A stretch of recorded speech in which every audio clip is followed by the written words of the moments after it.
agenda for today. So for us, we're going to talk a little bit about what's going on with the Dynamics or the 365 products. I think it's important for us to talk about what's going on in the Microsoft space today around those 365 products.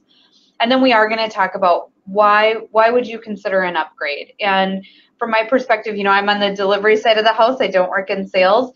So I think about it more from a technical perspective and, as a former end user of Dynamics Nav myself, as a former end user, right, what's the impact to your business and what are some of those considerations? I will demo Business Central. I'm excited to share the application with you and do just a really brief high-level demo of Business Central for those of you who haven't seen it before. We'll talk a little bit about those cost considerations. So certainly as you evaluate a transition, it's important to understand the cost to your organization. And then before we close out today, we'll talk about how to prepare your team. So making sure that your team really is set up to be successful, whether this upgrade is a short-term initiative for your organization or a longer-term initiative for your organization. So let's start by talking about where Microsoft is at. So when we work with Microsoft, and if you've read any of the content that Microsoft puts out into the market, Microsoft talks about the transition from Nav to Business Central as really the last upgrade. So you might also hear the phrase evergreen ERP. What that means is that as we transition to Business Central, we are transitioning to an application that has updates pushed from Microsoft in the major releases, spring and fall, and then in monthly minor releases that really ensures that that code base remains up to date and you're avoiding those costly upgrades in the future. So as a specific example, our clients today in the month of October and into early November are going through the transition to receive the fall major release, where there's a variety of new features and functionality available. Those releases are pushed first to a sandbox or a test environment for our clients, and then our clients are able to schedule the date in which they'd like that to impact or roll through to their production environment. Really, what that means is that in the past, in order to take advantage of those additional features or functionality, you had to go through an upgrade. You had to go through a technical upgrade. We had to go through and migrate or transition that data through technical tool sets provided by Microsoft. Typically, there were pretty significant changes to the user interface, so there's retraining for staff. In this model, there's changes that are happening more fluidly. Again, always released first to a sandbox or a test environment, but then you're able to leverage those in the production environment without going through a major event in your organization. So all Business Central users are on the same version. By being on the same version, then you're able to leverage the training content that's available and produced by Microsoft. And as you engage with other Business Central users in the community, you understand that you're all talking about the same application. You're all speaking the same language. The features and functions that you have available in your base application are the same as the features and functions that that other user has, albeit maybe working in a different business or organization in their install of Business Central. You're staying in lockstep with Microsoft, right? I can't express strongly enough how important that is and what a benefit that is to your organization. So if you've ever gone through and had to apply cumulative updates and jump through those hoops and then perform a technical upgrade, you'll know and appreciate the value in remaining in lockstep with Microsoft. And then lastly, the predictable schedule with flexibility. So again, you're able to schedule those upgrades outside of business hours. Those upgrades and those code releases are done in a scheduled manner. You have visibility to those in a test environment prior to pushing those to a production environment, but ultimately that content is coming straight from Microsoft to you. Let's talk about the architecture that makes this possible, right? So if we think about the architecture that makes this possible, we're converting from the old world of cal code customizations where we were adding custom objects, we were customizing pages. We're doing so by modifying the base code of the application. That now is transitioning to extension-based customizations. Those extension-based customizations are written in AL, which is a slightly different language than Cal. And really what those extensions are doing is they are clicking into events or triggers in the application that then allows the customization or that AL code unit to sit outside the core code of Business Central. So we're not disrupting or modifying the core code of the application. We're creating extensions that sit outside the core code. That means that when Microsoft pushes those updates to the application, your extension continues to exist sitting outside the code and firing off the trigger event that still exists in the base code, but they're able to expand or extend the feature and functionality set without disruption, right? So they're not overwriting a customization, they're supplementing something that already exists. This then enables those frequent updates, as I mentioned, and there's a citizen developer platform, so these no-code or low-code custom apps. And that really applies to Canvas apps. If you've heard of Power Apps, that's the ability to leverage those items to then either push information into, pull information out of, or action workflows inside Business Central, again, without impacting the core code of the application. So in historic nav speak, we would have created customizations in the application to create process flow or process automation. In Business Central, there's a variety of different ways we can accomplish that, both using extensions and using things like Power Apps. So now that we understand sort of what's going on, what's the latest in the world of Dynamics 365 Business Central and the changes to the architecture, let's talk a little bit about why you and your organization might be considering an upgrade. My colleague Cody Marshall put together this slide, and I love it so much. I use it every time I do this presentation. It's the proverbial carrot or the stick, and in this case, his stick looks a bit like a baseball bat.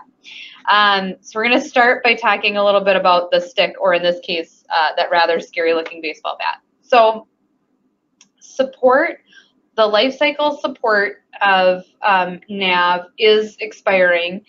So we've got mainstream support expiring for the versions that are listed on your screen, including, coming up just in a few, 8 weeks from now, the NAV 2015 mainstream support is expiring.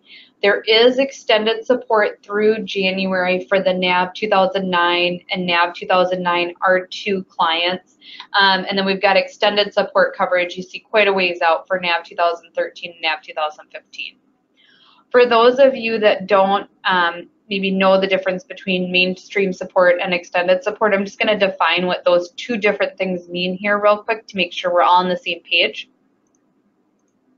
So if we think about mainstream support is where Microsoft releases new features, typically in cumulative updates. You're able to install those cumulative updates. Non-security issues are still being resolved. Security updates and fixes are released, and you can get a hold of Microsoft support. So in an extremely escalated situation where your partner is unable to assist you, or there's a need to leverage Microsoft support, we can, on your behalf or in partnership with you, submit that escalation to Microsoft, and a solution engineer will assist you. When Microsoft's mainstream support ends for the product, so in this case, if we think about NAV 5.0 versions older or NAV 2009, when we click over to extended support, there's really no new feature development being done for the application. If there is a security bug that's identified, they will release a cumulative update that you can apply or patch the application with. There's access to support, but typically there's an annual fee for that and a per incident charge. Typically when folks are in extended support, we're at that point where when we have these types of issues come up, we're having critical conversations around, what's the Band-Aid that we need in the application, what's our path to upgrade. And then, when extended support ends, we land ourselves in the land of no support, which, as I think we all can understand and appreciate, even if a security bug is identified, no cumulative update is being released by Microsoft. Really, we're on our own, right? So that means that as a partner, we're really kind of the end of the line for support for our clients that are at that stage where they're on a version that's old enough that no longer is eligible for mainstream or extended support. So that's the stick. Let's talk a little bit about the carrot now. So if you're familiar with the Microsoft Cloud, really, this is a slide that Microsoft uses in many of their presentations. You'll notice that the Microsoft Dynamics 365 product is in the center of this graphic. And it's not just in the center of this graphic for purposes of this presentation. It's actually at the heart of the product suite when Microsoft presents on the solutions that they provide to businesses. So if you think about this and the loops that exist here, right?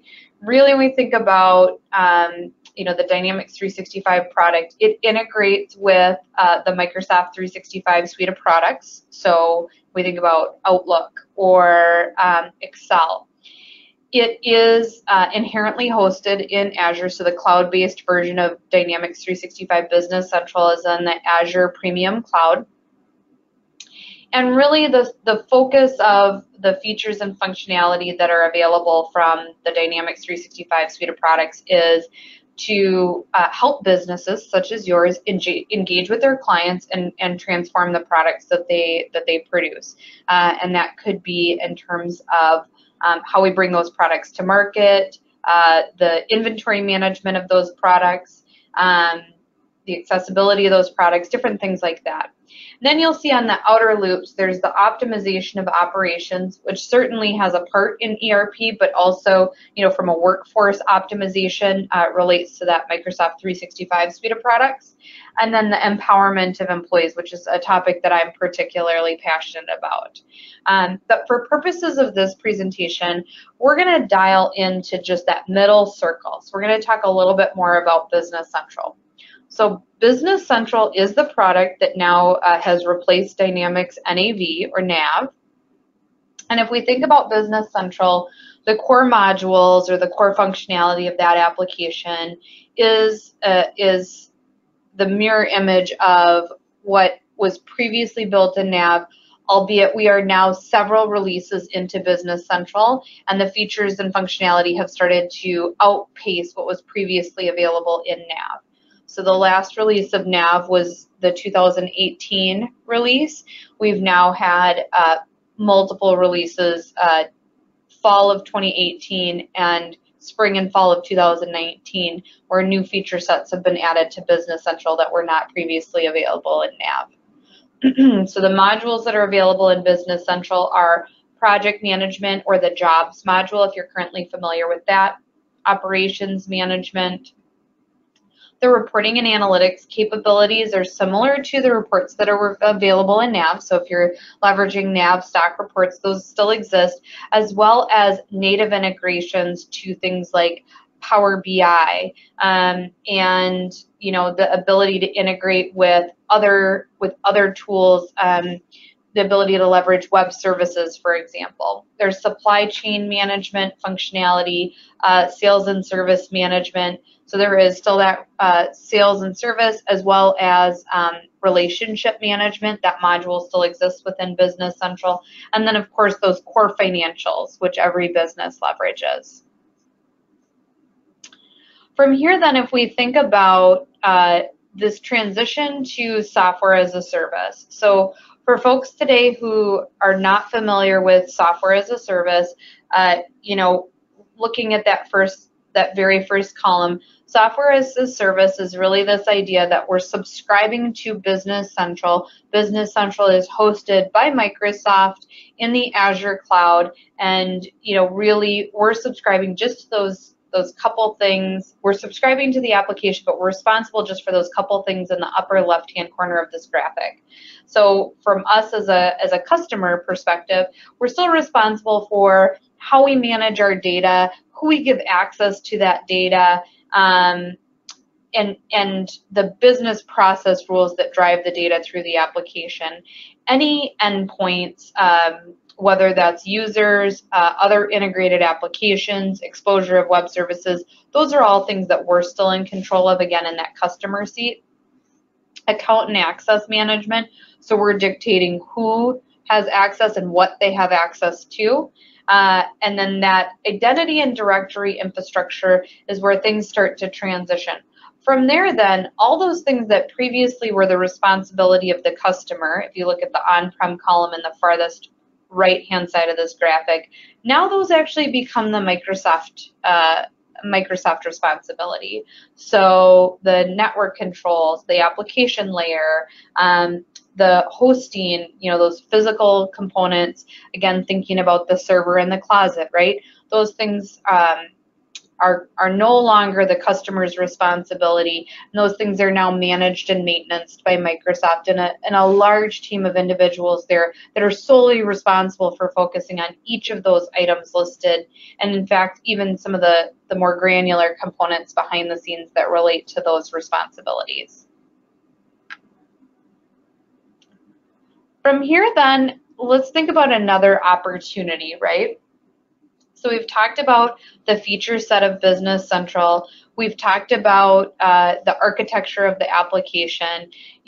Let's get a little bit more specific, though. So as Microsoft is rolling out additional feature sets in Business Central, those become available to you upon the time that you dictate that rollout is going to impact your production environment. Some of the things that I find particularly interesting to talk about on this slide are things like customer insights. So Business Central inherently has some machine learning that's applied to the data in different areas of the application to deliver to you customer insights. And customer insights are things like, here are my customers that have a propensity for late payment, or here are my customers that are displaying indicators that would demonstrate that they are at risk of paying late. So really the predictive analytics that give you information prior to that late payment actually occurring from your customer.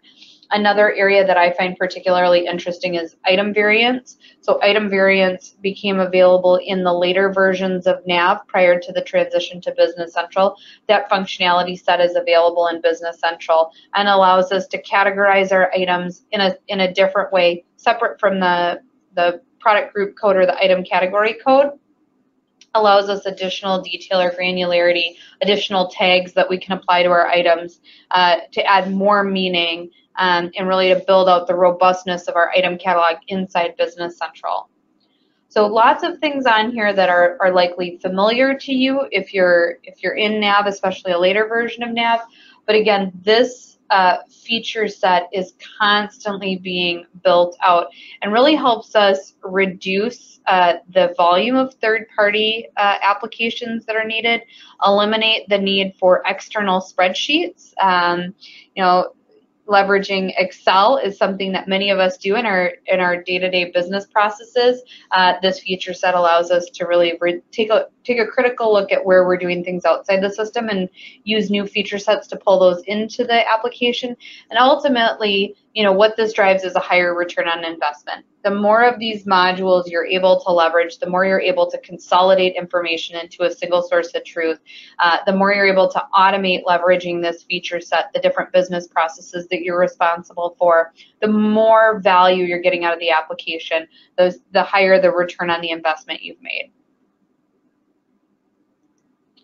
In addition to that feature set, I think it's important to understand the business applications platform that exists today and to understand how Dynamics 365 fits into that suite of products.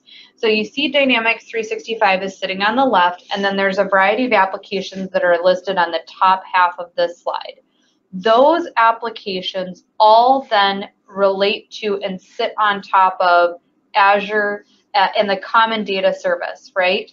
And using a variety of different mechanisms, we can exchange information across these different applications. The integrations are native to the application. So the integration between Dynamics 365 and Office 365 is a native integration that requires basic configuration. Similarly, as I already mentioned, we're able to connect Power BI to the Dynamics product. We're also able to connect Power BI for dashboarding and reporting to a variety of other applications to combined data sets, either linking to the common data service or data sets outside of the set of solutions and the data sources listed on this slide. I talked a little bit about Power Apps and that citizen developer platform, so the ability to automate information into or out of the Dynamics product. You also can leverage Power Apps in so many different meaningful ways outside of the land of ERP or CRM. So really just wanted to talk about the power of Dynamics as a broader part of this suite of business applications, the inherent connectedness that comes with the Dynamics product, and really the ability that we have to leverage that machine learning and, and ultimately longer term, the AI and cognitive services that come with Azure. So one question I get asked when I share all of those different fantastic things about Dynamics 365 is, how rigorous are the security standards, or how do I know my data is safe? Sometimes I don't hear a question, instead I hear this statement, I want my data in my facility. And I've got to say, of all the things that Microsoft manages, Microsoft has fleets of people that are solely focused on the standard, the gold star standard of cloud security. So if you're currently leveraging Office 365, the Active Directory management is exactly the same.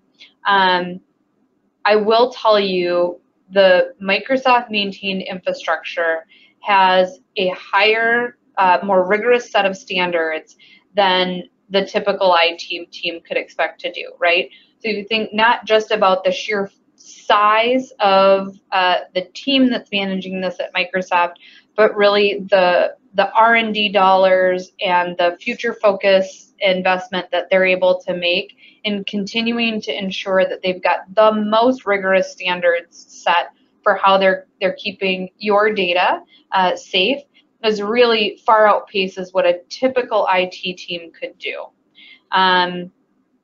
So, again, as I mentioned, the Active Directory is the same as Office 365. Microsoft is maintaining the infrastructure behind the scenes. They are, with regular and consistent processes, doing threat management, so both intrusion detection and penetration testing.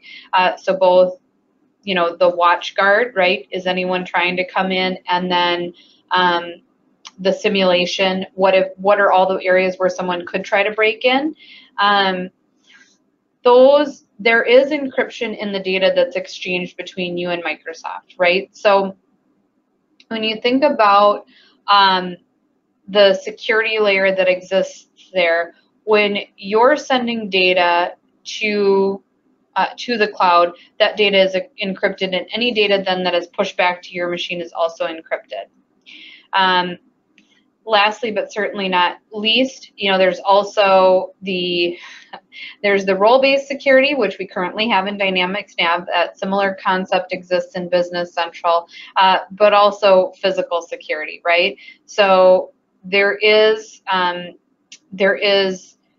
real in-depth security that includes perimeter fencing, video cameras, security personnel, secure entrances, data center security standards that are best in class, right? I don't know if any of you on the webinar today heard the recent Azure sale to the Pentagon, but think about the level of security that Microsoft is responsible for maintaining in order to win contracts such as that contract. So I'm happy to take questions at the end, or Sabrina, if any roll through on the cloud security, but really I can't emphasize strongly enough, when I look at this, I think there's no way that an on-prem install could be more securely managed than what Microsoft is currently doing with the Azure cloud today.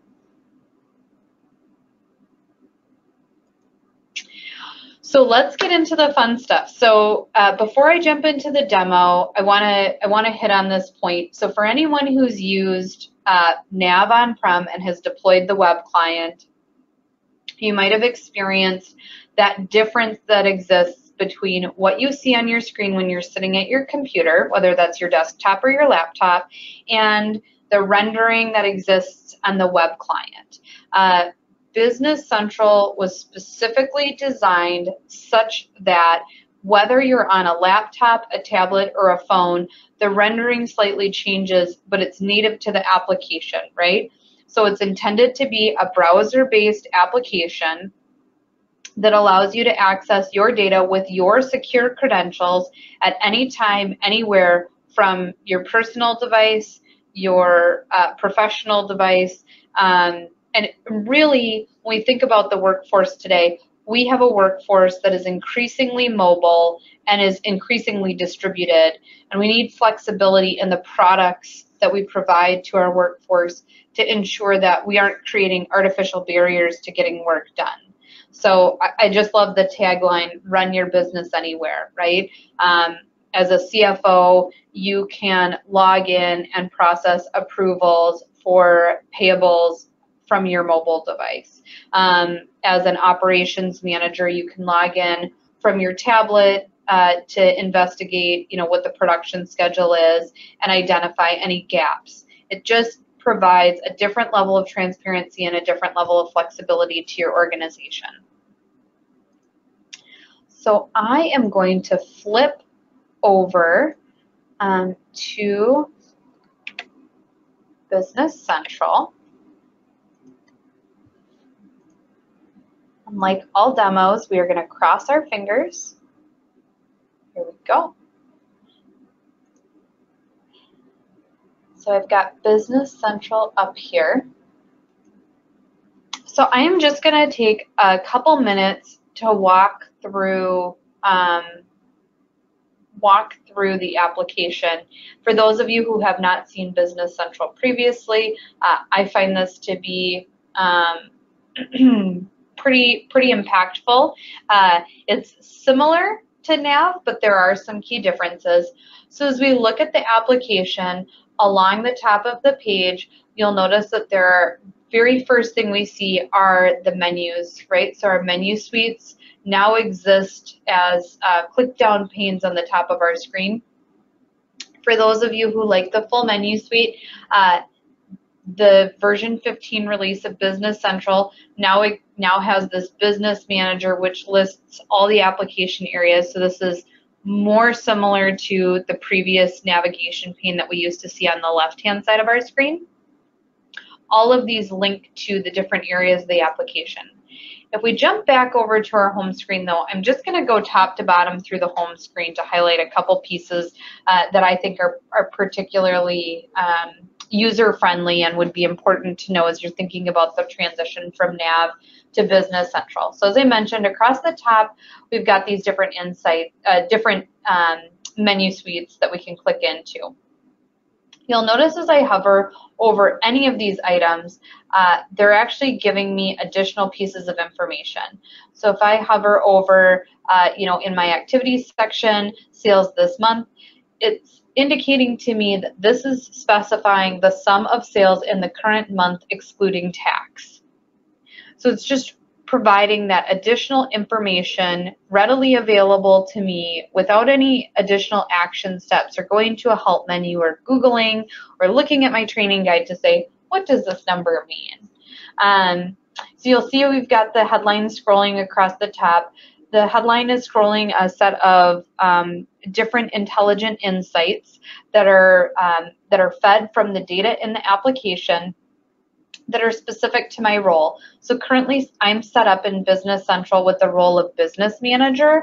So not only do I care about things like the best-selling items, and I'm clicking just to make this advance a little bit faster because I'm low patience, but this is indicating to me my insights from the last month, and it's sharing with me information about my top customer, my largest posted sales invoice, and I can click into this data and Business Central will pull up for me the transaction set, and then here I can see the 21,580, and I can click into that and see the detailed customer ledger. I also could go to the document from here, so I could click on the document. And again, it's meant to just be self-service, right? So as a business manager, that insight was presented to me, what the largest invoice was for last month. I might ask the question, I wonder who made that purchase. I'm able to click down and see, ooh, a Datum Corp made that purchase, and they bought 10 desks, 3 yellow swivel chairs, and 7 whiteboard bases. I'm also then able to really easily navigate back to my role center or my home screen, where in addition to those insights, I've got actions pushed to the top of the page that, again, align with my role. So I, as the business manager, might be responsible for creating sales quotes or creating purchase quotes. I'm able to link to Excel reports here. This really is just pushing up to the top of the page. What are those things that I most often might be responsible for doing so that I can swiftly navigate to that area of the application?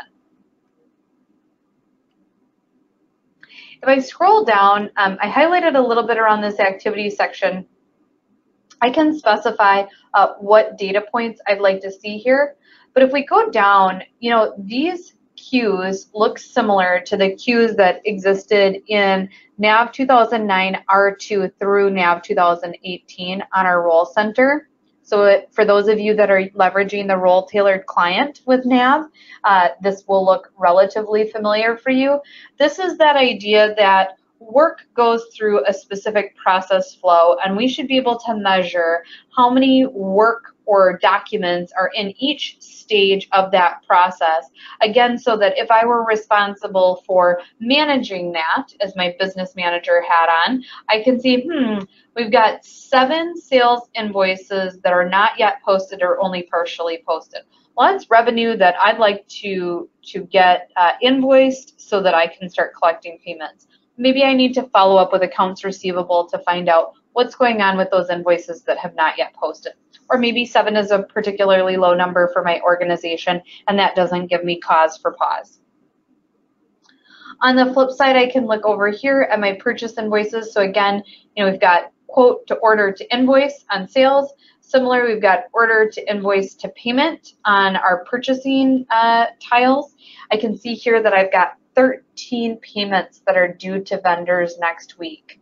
But I don't currently have any pending my approval. But again, as the business manager, I could come into here and I could see if I don't have notifications set up, which I certainly could set up, I could go in here and see how many approvals are pending my approval. And then I can look at payments, right? So how many unprocessed payments are there? What's our days sales outstanding? So it's the average number of days it takes a customer to pay an invoice. In this case, it's 5.8. I'd say that's pretty phenomenal as a days sales outstanding statistic. If I'm not a cash and carry organization. And then outstanding vendor invoices. So vendors that have not yet been paid. And again, this 13 likely links to these purchase orders that are due for payment, or purchase invoices rather, excuse me, that are due for payment next week. So again, this is really designed to think about the different work streams that exist in your business how many tasks are in each bucket so that you can most easily identify what might require actioning. You'll see here we've got the green indicator set up. You can set that indicator up on any of the tiles to indicate by different tolerance thresholds, red, yellow, or green, so that as you have new users come into your organization that may not know, 5.8 days as your DSO is actually a phenomenal statistic. Maybe for your organization, that's not a phenomenal statistic. We want to set that as red. So it's easy both visually to see what might rapidly need your attention, but also as new team members come in, what's the metrics or what's the barometer for a statistic being good or positive for your organization, and what might be trending in a negative direction.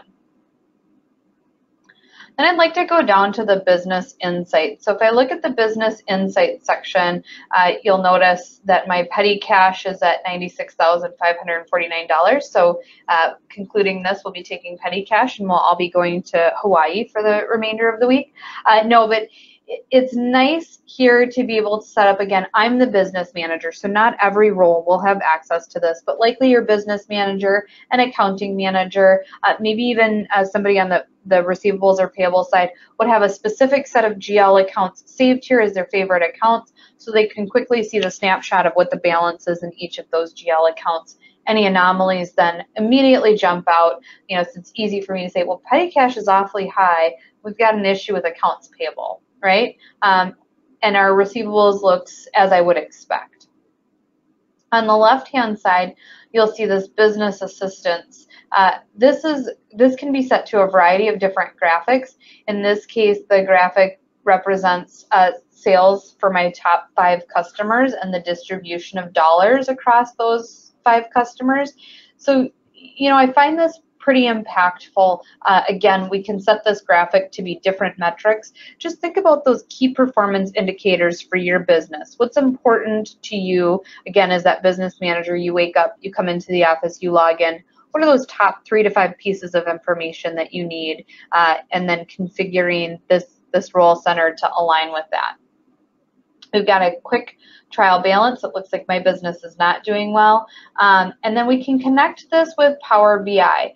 So when we connect this to Power BI reports, we can, it's got this sample graphic, the growth this year. I particularly like in the business manager role to set that to cash flow or net income. I think those are really powerful metrics to set in this area as a graphic, so you can see the trending and you can see based on transactions posted month to date where that metric is currently at. But just knowing that in any role within your organization, there's likely key performance indicators that are used to measure performance, and we can use Power BI to display that information. There is a report inbox here, so if team members create and push reports to you, those can be published here. You can then dynamically open those within Business Central and be able to drill down into the background information. All the reports that are generated in Dynamics 365 are also able to be pushed or published to Excel. That was just a quick high-level overview. Again, I just went through the Role Center. I think there are probably 24 additional features that I could go through in Business Central, and we'd be more than happy to schedule one-on-one time to review the application with you and answer any questions that you might have.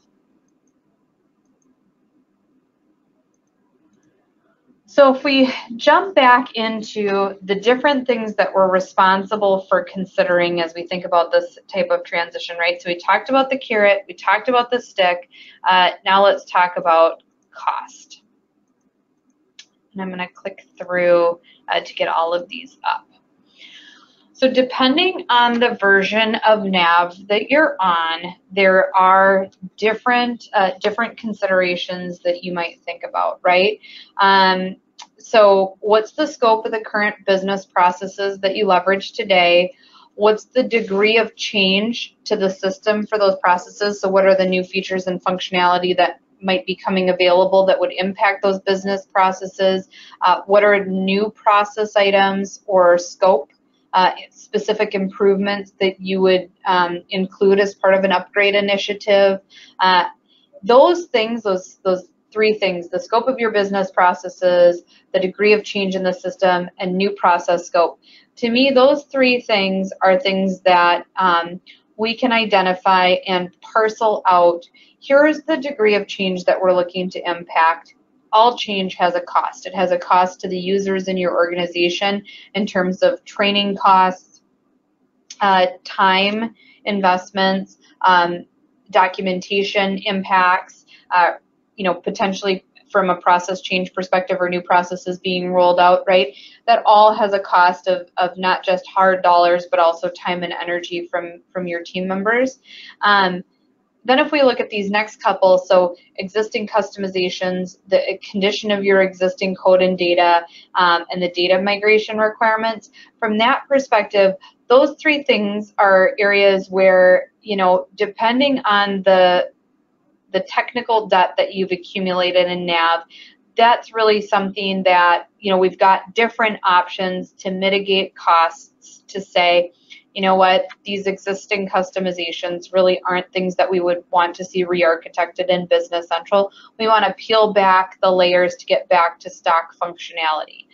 Or we know that we want to replace a homegrown customization with a third-party ISV or a third-party companion product that we would implement in lieu of our previous in-house customization. In terms of existing code, depending on which components we'd like to see upgraded, that certainly impacts the cost of the project. Data is the other factor here. So if the condition of our existing data is poor, we would have some conversations around what we can do as we migrate that data to mitigate the impact of any gaps in our data or challenges with our data as we move into Business Central so that we can be successful moving forward. From a licensing perspective, one thing I'll note is that there are transition discounts available. Microsoft has done a variety of different promotional pricing for Business Central, and overall, typically we see a lower cost long-term to Business Central in comparison to a NAV on-prem install. And I really like this specific graphic when I think about the cost of ownership, right? So today, your licensing costs are likely smaller than the all-up licensing costs that you'll see in the cloud, specifically as part of the transition from concurrent users to individual named users. But we're significantly reducing that, previously underground cost structure, right? We're transitioning the infrastructure to Microsoft. We're transitioning many of the maintenance components to Microsoft. So really, we're transitioning those costs to consulting, IT resources, and training. And we're taking away completely that upgrade component. So, really this isn't I typically see IT team members are able to focus on more proactive initiatives as a result of this sort of transition, as opposed to being reactive, managing issues with historical or legacy systems, and really those big time commitments and big investments from an upgrade perspective. So if all of this sounds good to you and you're thinking to yourself, what can I do to prepare? What are the things that I can do to get ready for this transition, Natalie? And again, this might be a short-term initiative for your organization. It might be longer term. Something that I think is incredibly important, and for many organizations out there, we have this conversation every day. Start cataloging your different business processes, and if documentation exists, make sure it's up to snuff. If documentation doesn't exist, evaluate the most critical business processes that you have. That might be around operations, that might be around finance, and identify a short list of documentation that must be created, again, around those high risk or high impact business processes that you've got today. You likely have got a set of system changes that you would see as part of an upgrade already identified, either opportunities for improvement or necessary changes. make sure that that identification list of those system changes is consolidated and that you've got an identified owner in your organization for that list. From a code perspective, really truing up, okay, where do we have gaps in the code that we've got in NAV today? Review those third-party ISVs. So are there any ISVs that really are supplementing the NAV business process that aren't adding the right value or are no longer the right fit for our organization? If you've got an internal developer, look at the customizations, page modifications. Are there any custom reports that were developed that aren't being leveraged anymore? Can those be deprecated? Report modifications, documenting what those are accomplishing. And then from a data perspective, think about what you're willing to purge or archive versus what you absolutely must pull forward. Any area where we've got data that we can purge because it's no longer value add, or we can transition to an access database, or if we've got it logged in a data warehouse, can we purge it from ERP? From my perspective, that's one of the biggest opportunities that we have. We look at dormant records, vendors that we haven't done business with in 12 years, or customers that we created the record and there was never a financial transaction. Purging those from our system can make a big difference as we prepare to go through an upgrade. And then in terms of team preparation, we've got a couple different things that we can do. So think about if you've got internal developers, have them start getting familiar with the new architecture of Business Central. So there's a whole host of different training content out there on the conversions from CAL to AL. If your team currently isn't leveraging Visual Studio or DevOps, think about training opportunities for your team when it comes to DevOps for the 2020 calendar year. For anyone who's in a technical or infrastructure role, helping them understand how the application is managed or maintained in the SaaS world, how extensions work, and the power of AppSource, the area in which we can purchase and deploy third-party applications from AppSource directly to the Microsoft application. And then for any business analysts or business process subject matter experts, getting them introduced to the project, letting them know that this is a strategic initiative for your organization and where you expect there to be new processes or in partnership with Stoneridge or the Microsoft content that exists, helping them understand what new features are coming available so that they can start to wrap their mind around the change management and the communication plan for those changes.